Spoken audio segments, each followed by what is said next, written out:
Welcome to From Caving In to Crushing It, the podcast for those who find themselves immersed in adversity and choose to write their story instead of having others write it for them.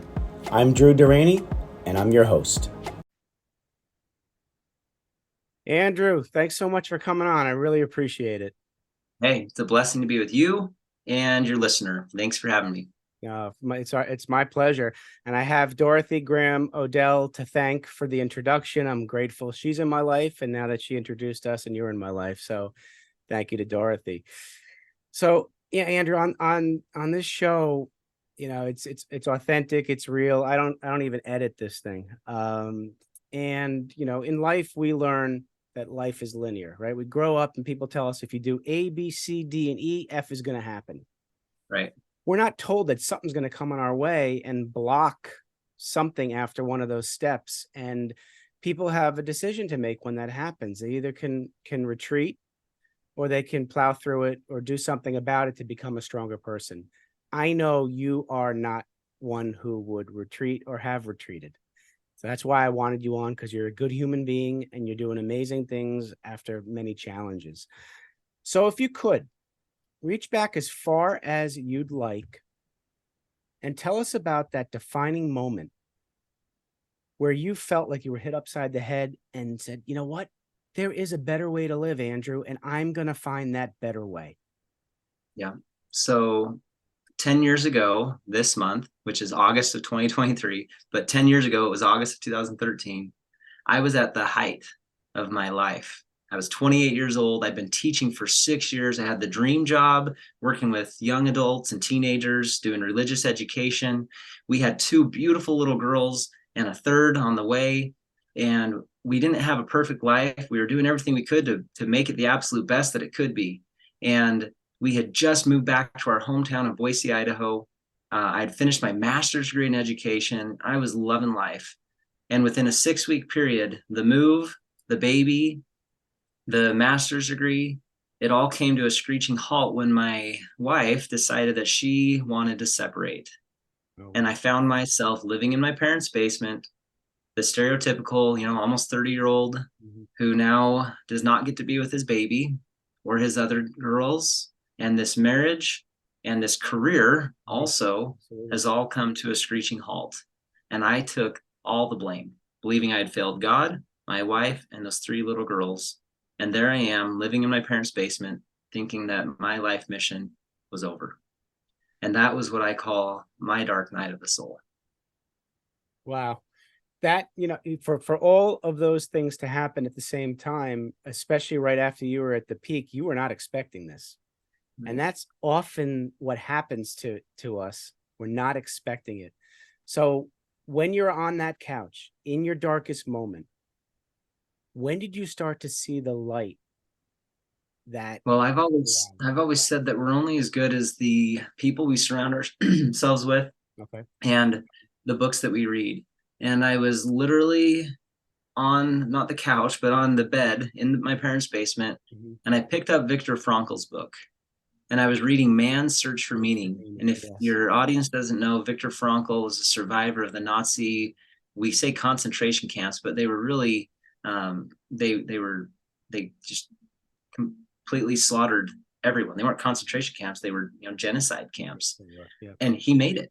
He was one of the survivors. And in his book, he wrote this, and I will always remember sitting on that bed, and I put it in my book, this incredible teaching. He said in that cell where he spent 3 years of his life that there were always choices to make. Every day, every hour offered the opportunity to make a decision which determined whether you would or would not submit to those powers which threaten to rob you of your very self, your inner freedom, which determined whether you would or would not become the plaything of circumstance, renouncing freedom and dignity to become molded into the form of the typical inmate. Yes. When I read that, it felt like he was reaching into my inner being and pulling at my heart cords and just moving me. And I said, I will not be the form of a typical inmate in this perceived imprisonment that I'm calling my parents' basement. Absolutely beautiful. Very powerful, absolutely. And in one of my dark moments of life, I read that book as well, and it had as much of an impact on me as it has you. Taking that feeling, that impact, getting out of that bed a different person because you had a visceral reaction to those words from Viktor Frankl. What happened next to get you out of that dark moment? Well, I made a decision. I thought, what do I truly want in life? I summed it down to, I want to be happy. And when people started asking me, hey, how are you doing, Andrew? I would literally say, I'm happy. And it was not a fake it till you make it Mm-mm. kind of approach, which I am not a subscriber of. It Yep. was a act as if. If I act as if I am happy and I be a happy person, I will do happy things. And then guess what happens? I Mm-hmm. will have a happy life. Mm-hmm. So I just started one simple change, Mm-hmm. and that was telling people that I was happy, regardless of my circumstances. Yeah, and you know what? For those who think it's one of those fake it till you make it, the truth is our brain just responds to what it hears. And Yeah, so if we're thinking I'm happy, brain's going to believe it, and it's going to re-record or at least put this new recording over the old beliefs. And you're right, you're going to start doing things, and it's become habit. So thank you for sharing that with the audience, because this stuff is real. It's right. real. So, all right. So now you're telling people you're happy. It's now part of you. And how did that anchoring of happiness change you and change your trajectory and your next step? Well, it gave me something to believe in, and I began to attract the right people Mm-hmm. that helped empower me and gave me opportunities to grow into what I get to do now, which is a speaker, a coach, and an author. And I am the guide that was guiding me. I had those people that were so influential, and now I get to be that for them today. Well, that's absolutely fantastic. So what is your key topic or key message in your book, which we will get to, and in your speaking and your coaching? What's that key message or that shift you are suggesting your clients receive? Well, it's simple, really, Drew. It's that every single one of us deep down has a mission, a call for our life that is yearning to be fulfilled. And most of us have learned to tune it out so much so that we don't even know that it's still ringing, Mhm. and that we can simply let go of some limiting beliefs Mhm. and negative emotions that have been rooted unconsciously for probably our entire life, Mhm. to be able to hear that call and answer it so that we can be of service to humanity as we so desperately need.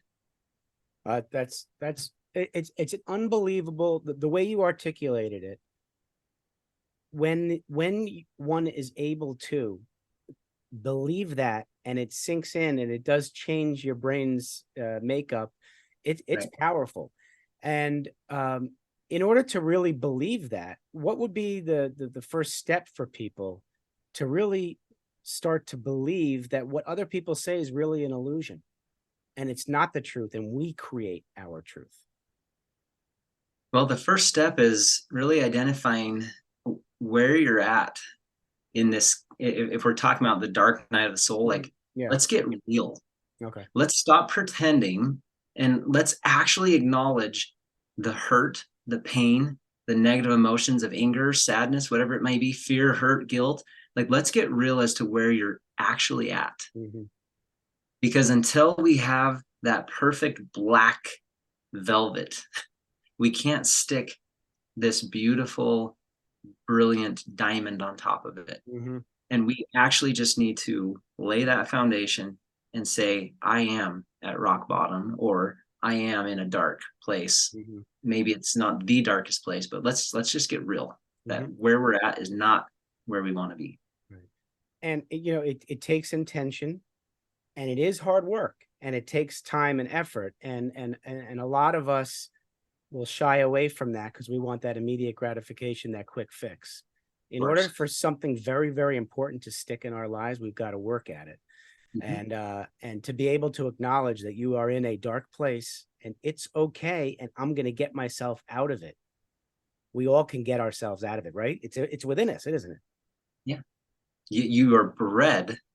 It is a part of your spiritual your DNA to be able to conquer and overcome. And that's what makes every hero's story so compelling. Mm-hmm. And you are in that story. Mm-hmm. And whether you're the villain or the victim, whether you're the hero or the guide, you get to change Mm-hmm. what the next page is going to look like in that next chapter and what the ending will be as a result. Absolutely. So what, after you had this mindset, this paradigm shift, what massive action did you take to catapult yourself forward to become who you are now? I just decided to surround myself with as many people and books as I possibly could. Good. And I changed my environment. And your environment will always be stronger than your willpower. So no matter how badly you say you want something, and I believe that you probably do, what matters is the environment that you put yourself in. So I found the people, the resources, the classes, the workshops, the company, the friends, my religious community, my family. I just became extremely intentional about who and what I spent my time with. Right. So you talk about environment. Now let's think of the physical environment, the bedroom in your parents' basement. Was that part of the environment what you also changed in addition to surrounding yourself and circumstances? Were you able to? Yeah, I, as soon as I could, Yep. which was actually just a month into the divorce, because the separation took about 6 months. And as soon as I knew that, you know what, I am not going back home with my Right. family, Right. then I got myself into an apartment Okay. and I physically changed that environment. So yes, I pulled myself out of Right. the basement. Yeah. Yeah. Because a lot of times when we talk about environment, people automatically think the physical environment, which is a big piece of it, but it's also the mental environment and cognitive environment and who we surround. But the physical aspect is important. And I think what's important to know is you don't have to, there's no sequence. You don't have to change your physical environment in order to change other parts of your environment in order to be able to then get out of that physical environment. Yep. What do you think about that? That's true. They go, hand in hand. It doesn't matter which hand goes first. Mm-hmm. But nothing changes until something changes, and we have to make a change. And when we change our physical environment, we change our mental and spiritual environment, our friendship environment. When we begin to make those changes, then we begin to see things differently. And that's what it takes. We change the way we look at things, and all of a sudden, the things that we're looking at change. Absolutely. All right. So we talked about you have a book, you do speaking, and you do coaching. Yeah. Which came first, or were they simultaneous? So what came? No, not simultaneous at all. I began coaching Okay. uh, about 8 or 9 years ago, and that also provided me an opportunity to begin speaking and training in small groups, not like I do today, but yeah, that coaching and that speaking is what started everything. All right. Now, tell me about the book, because I Mhm. know I joined your Facebook group for the book, and I've been following. And when I get acclimated enough, I'm going to start being active and commenting. Tell us about the book. What inspired you to write it, and what got you to actually start? Because a lot of us are afraid of starting something like that. What did it for you? What was your spark? So I finished my master's degree, and I swore I would never write anything ever again. Okay. And I think every author has that moment, unless they truly grow up believing that they love books and want to be a writer, which is like 0% of the population. There's a few, but I swore off writing, and it was the end of January 2020. A very interesting time in the world. We were literally weeks away from the worldwide pandemic. Yeah. And I'm standing in Zion National Park in southern Utah. If you've never been, Never you got been. to go. Okay. You All right. have to. I will. I will. And I'm looking up at this beautiful red rock canyon, this rock wall that goes up for, I don't know, hundreds of feet. Yeah. And I'm having this moment in nature. And this happens often to me where I go outside and I find myself going really deep inside. All right. And I'm looking at the wall, this rock wall, and I'm just overcome by its grandeur and its beauty and the power of this canyon. And it brings me to tears. And then I hear a voice. It's my own mind. I don't know what it is, but it came from God. And it said, Andrew, this is a rock, and you are my son. Imagine what others will experience when you fulfill the measure of your creation. Wow. And now I'm like all on sobbing. and I'm walking away, and I'm trying to figure out what to do with all this. And then the words strength of the oak, strength of the willow Mm-hmm. came into my mind. And I knew that that was a title of a book that I hadn't even thought of writing. And I was in. I didn't know what it was going to be or when or how, but I knew that it needed to be created. That's unbelievable. That's an unbelievable story. To be able to have some higher power, God for you and me, speak to us when we weren't expecting it. You may have Right. prayed, you may have asked, you may not have. And for you to be open enough, to have an open enough mind to accept it, because I guarantee you, each of us have had that message come to us and we didn't even notice it. We ignored it either malicious on purpose or by accident. You were ready to receive it and it came to you.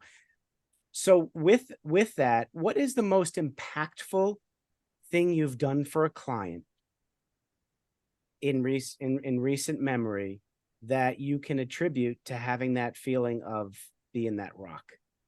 Give me one Well, win. interestingly enough, before I went on that trip, Yeah. I was getting bored with Okay. what I was doing in my coaching. That's fair. And, Yeah. and it like kind of shocked me, because Yeah. when you're living your passion and doing what your unique gifts are calling you to do, is to serve those that you are called to serve, you would think that it's just something that passion never goes away. Right. Right. And I found myself, I remember having a client come in, we were getting ready to spend 5 hours together to do a deep dive breakthrough session. And I was literally thinking, I don't want to do this. Yeah. And what happened was, it was literally a week or two after that I went on this trip and I had this experience in Zion National Park. And I came back and I was reinvigorated. Mm. And since that time, I've been able to do over 150 additional of these breakthrough sessions where I go deep and we spend 5 hours together. And a recent example is a beautiful woman who came to me. I live in Boise, Idaho. Mm. She lives in Maine, so all the way across the country. And she came to me referred from a family friend who said, "You just got to talk to Andrew." And she had been working with a counselor for over 20 years, the same counselor. And this counselor retired, Mhm. and she was feeling like, I don't know how I'm going to be able to keep my life together because I've been working with this person. And in the first hour and a half of our breakthrough session, she said to me, "Andrew, I now understand things about myself that I never learned in Mm. 20 years of counseling." Unbelievable.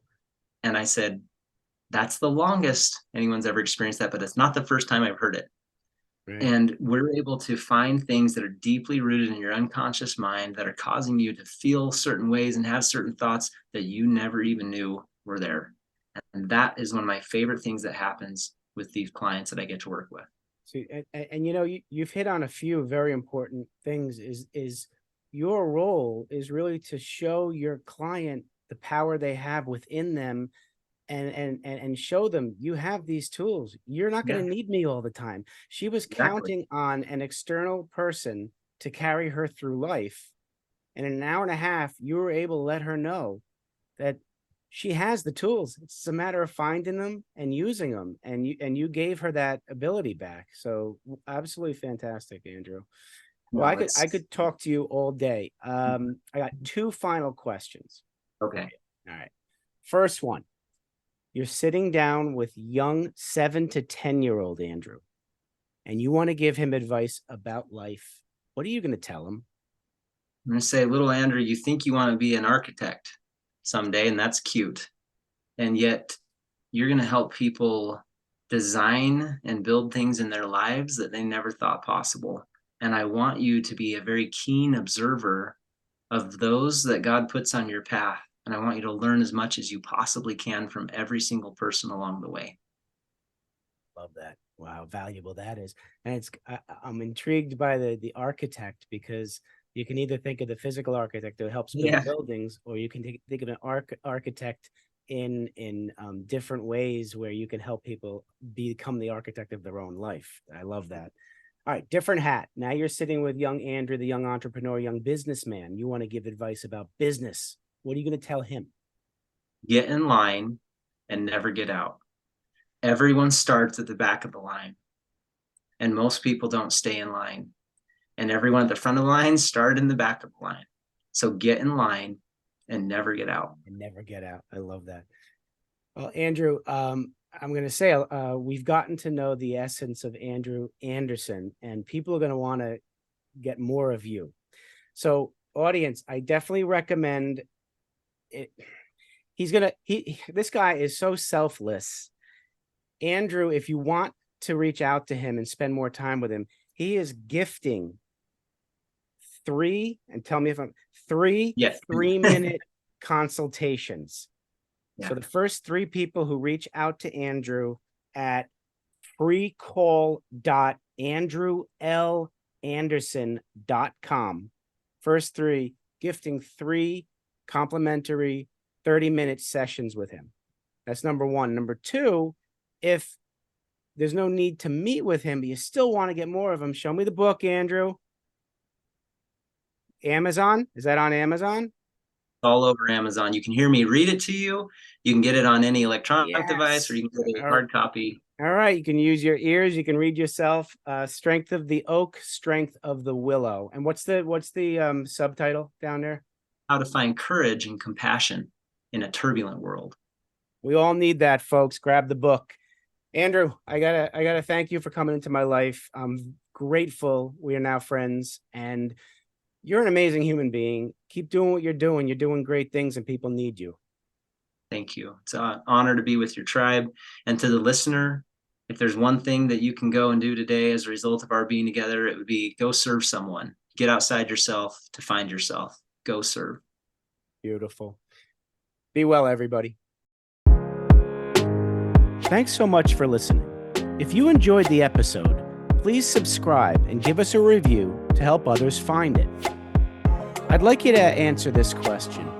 Are you living the life you want to live, or are you living the life others want you to live?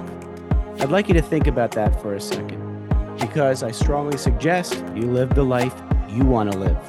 If you want to learn more about what I stand for and my services and how I'm able to help many men get out of their own way, please go to my website at www.profitcompassion.com. Feel free to also email me at drew@profitcompassion.com. I'd love to have a conversation with you. Take care of yourself and choose to write your own story instead of letting others write it for you.